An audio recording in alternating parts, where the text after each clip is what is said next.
This Eucharistic miracle was performed directly by Saint Anthony, after he was challenged by a certain man named Bonovillo to demonstrate the truth of the real presence of Jesus in the Eucharist.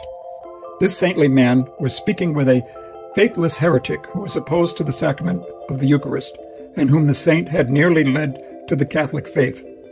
But after numerous arguments, this heretic declared, quote, "If you, Anthony, produce a miracle and demonstrate to me that the body of Christ is truly in communion, I will completely renounce my heresy and immediately convert to the Catholic faith. Why don't we have a wager? I'll keep one of my beasts locked up for 3 days to feel the torments of hunger. Then I will bring it forth in public and show it food. You will stand in front of it with what you maintain is the body of Christ. If the beast, leaving aside his food, hurries to adore its God, I will share the faith of your church," unquote. St. Anthony, illuminated and inspired from above, accepted the challenge.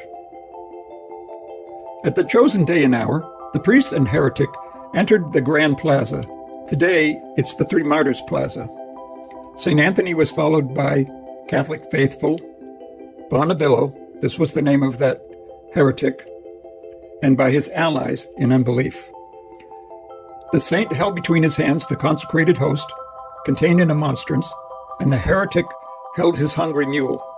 The saint, after having requested and obtained silence, turned to the mule with these words, quote, "In virtue and in the name of your Creator, who I, as unworthy as I am, hold in my hands, I tell you and order you, come forward immediately and render homage to the Lord, and with all due respect, so that heretics and evildoers will understand that all creatures must humble themselves before their Creator, whom the priest holds in their hand at the altar."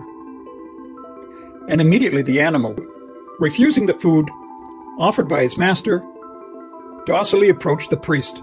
It bent its front legs before the host and paused there reverently. Anthony's adversary was true to his word and threw himself at the saint's feet, denouncing publicly the errors of his ways.